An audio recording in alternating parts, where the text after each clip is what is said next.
Here we see the river flowing rather higher today. There's more water in the river and there's just as heavy a sea running in the bay.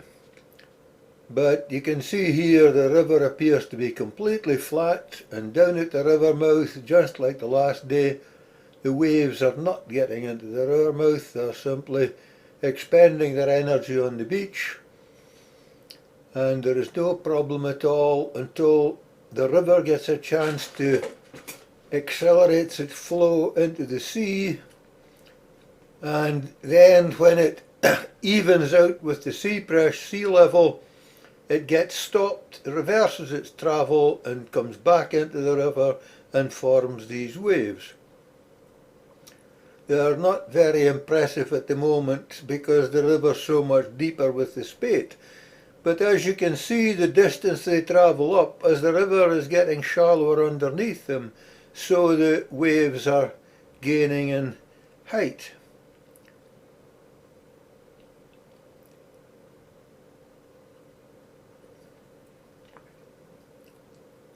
Some of these waves are very small here, but as they go up into the shallower water, you see just how much power they are carrying.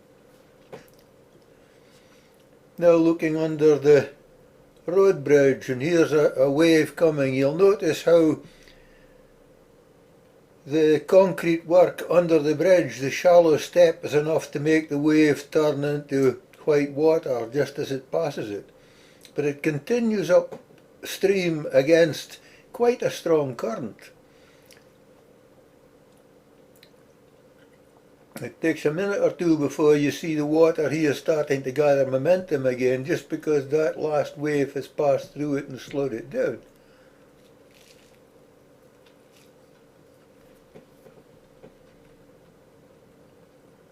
Going quite fast now.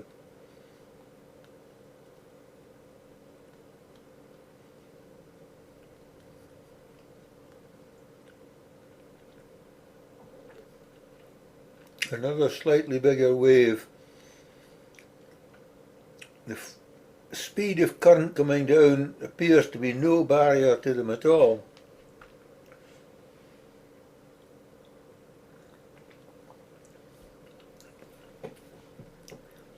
You can see the momentum in the river again as it goes past.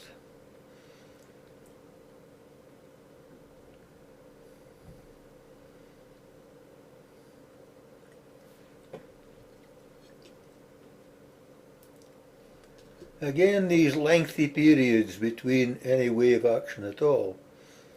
This appears to be one coming now, I think. There you go.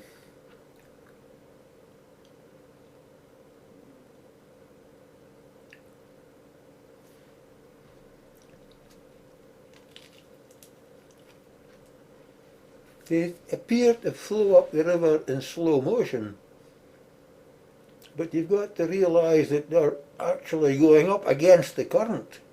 They're making very strong headway.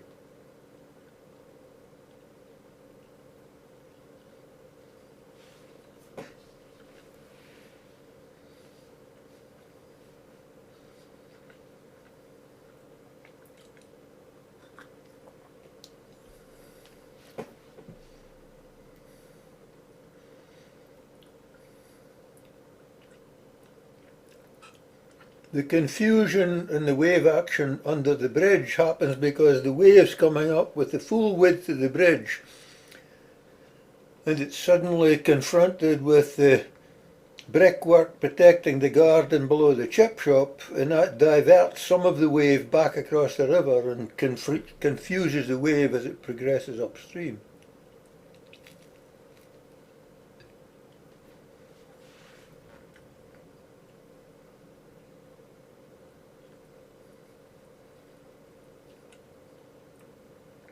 Now looking downstream from the White Bridge, you can see the waves as they come past the bridge and start to come up the river. And as I said, from lower down, you can see them actually getting more confused and higher as the water is getting shallower and faster that they're proceeding against. But if you watch the bank on the left hand side, you'll see that the waves are still rolling onwards right up to just below the bridge here. You see on the left hand side now the side of the river changes appearance completely until it gains momentum again and starts ebbing away as the wave has retreated.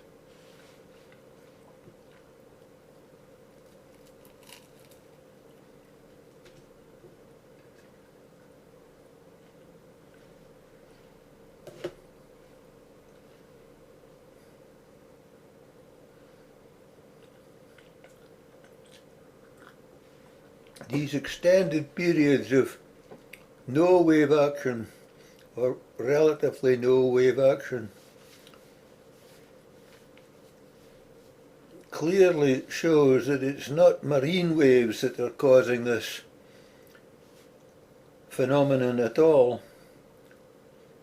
It's the restriction at the mouth of the river and for the first distance upstream, which, as I said earlier, mirrors exactly the conditions sought by Heriot-Watt University on the Coast to Coast BBC programme to show how Soliton waves are generated.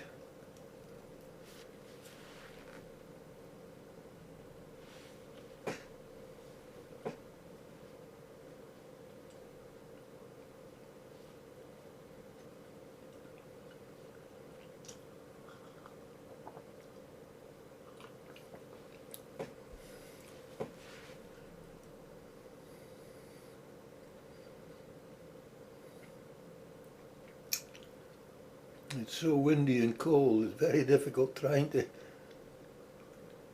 hold the camera and keep any, if you use a telephoto at all, that the movement is rather severe.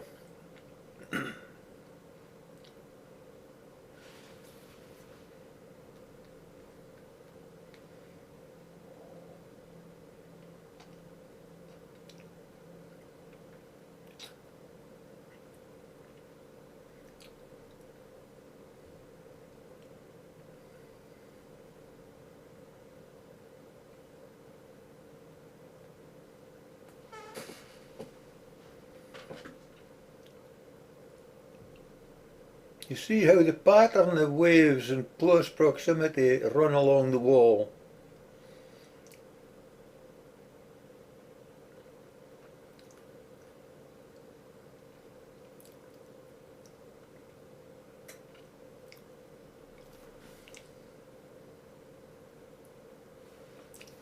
If you look on the left hand side at the bank, you can see that the wave is still travelling up here, just immediately downstream from the bridge, although greatly reduced in strength with the shallow water and the velocity of the flow.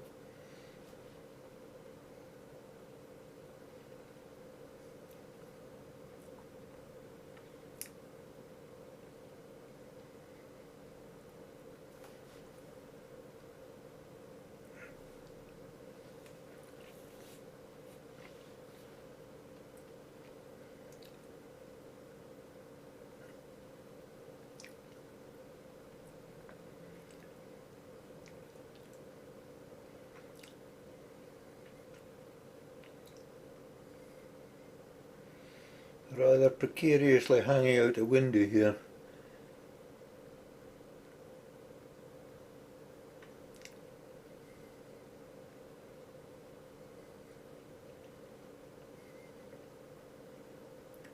On the 16th, the water was going over that wall on the left hand side of the picture, and one or two waves did the same today.